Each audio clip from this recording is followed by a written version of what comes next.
So in 40K, we have certain units. We have certain models that are powerful and potent in their own right. We talk about this idea of synergy, where you take a unit and you have other units that work with it, or you have a transport that delivers it somewhere, or you have something that is going to kind of attack from a different direction, maybe a deep strike insertion, and you're going to engage. Other aspects that work with it in conjunction to make it really, really powerful. Maybe we call this a Death Star type unit. Backing that aside, there are certain units that the unit itself does not need anything else to work. It's just powerful. It's just potent. I'm going to let you fill in the blank of what that unit is in your army, in your faction, in your list. And we're going to talk about this sliding spectrum, taking into account the D6 dice nature of a 40K game. This is not absolute, but this equation, this formula, through the additions, in my opinion, and this is one way to start analyzing it and understanding it, it's held up and it continues to hold up. Fritz, that's kind of like nebulous out there. Let's try and stay on track and let's try and focus it. Imagine a small game of 40K, sliding ruler, sliding scale. Over on the left, your left, small game. All the way over on the right, big game. In the middle, average size game. A powerful, single, dedicated unit. The bigger the game is, the less powerful that unit becomes, because there is less for it to affect on the table. And even if it does grab onto a unit and destroys it in shooting or destroys it in the assault, your player has so many other things on the table. Your opponent, it's like, okay, congratulations, you wiped out a squad of Space Marines in one turn before I even rolled. Okay, I have 10 more. And on top of that, I got multiple Land Raiders. And on top of that, I've got multiple Storm Ravens. And on top of that, I've got all Razorbacks. Okay, so what'd you really do? So the bigger the game, the less potent that these units become. On top of that, it's easier to torrent them down. It's easier just to throw buckets and buckets and buckets of dice at them.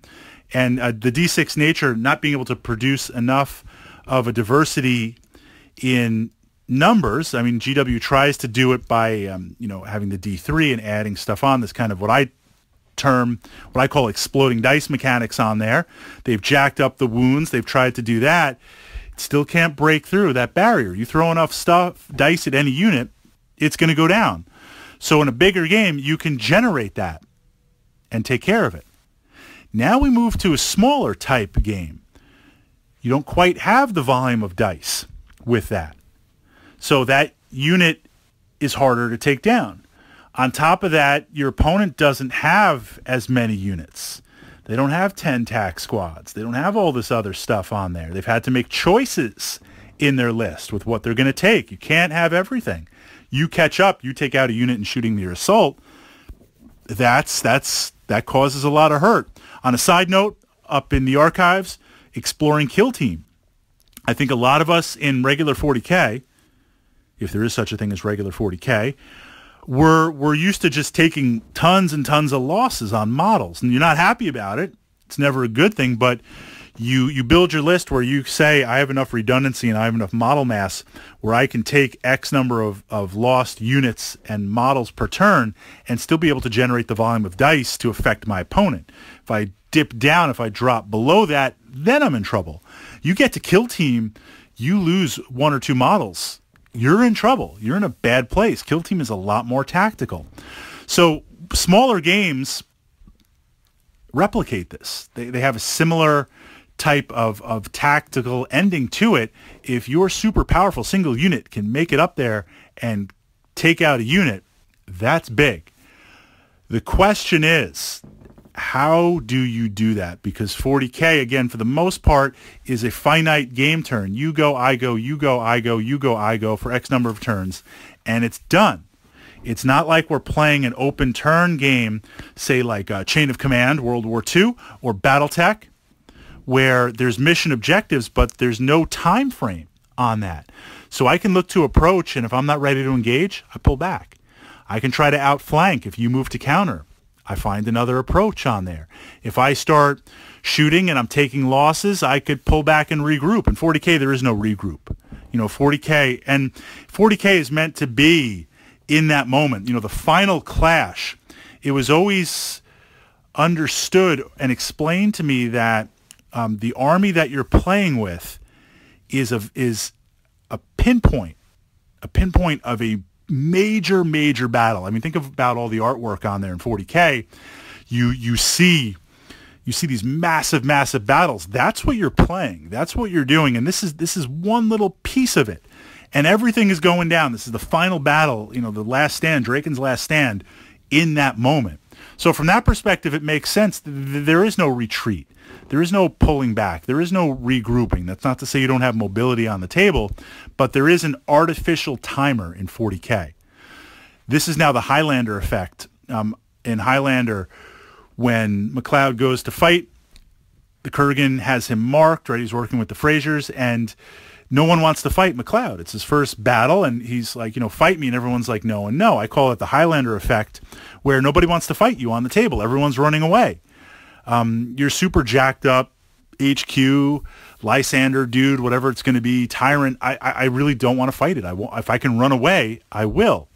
In a big game with a lot of units, I can't because everything's compressed. I can eat those losses with my models.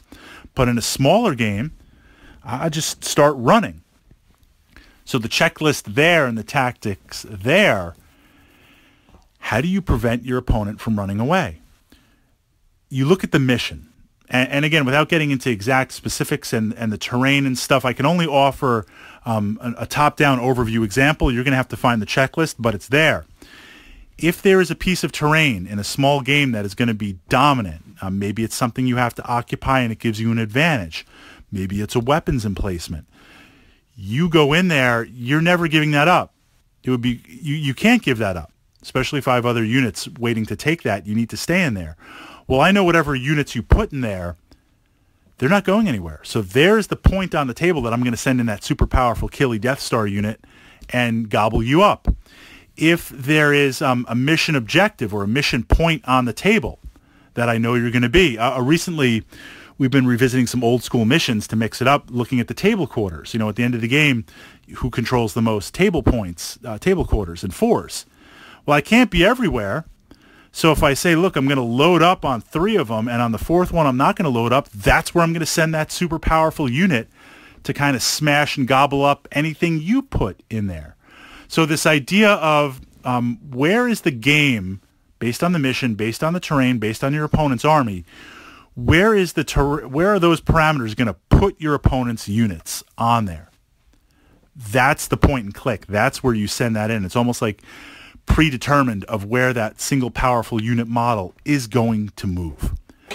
So the sliding scale, the sliding spectrum, that's not to say that even in larger games, these very powerful units are not fun to play. They're totally fun. I mean, my Chaos Lord, he's just blinged out on everything. It's not point efficient. It's not tactically efficient, but man, I have fun with the Coronate Glory on there.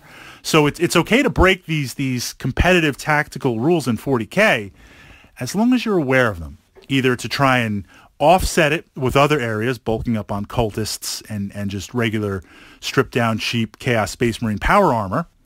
It's not the best answer, but it's an answer. The best answer would be to be realistic with what I take on the high end, but I can't limit that Coronate Glory. But at least I'm aware of it. At least I have an answer for it. The challenge becomes when there's these internal factors in 40K and you are not overly aware of it. And you're like, why am I getting beat? Why is this? The synergy is off in my list. I mean, these things look good, but they're not working together. Are there unseen factors pushing in there that you might not be aware of?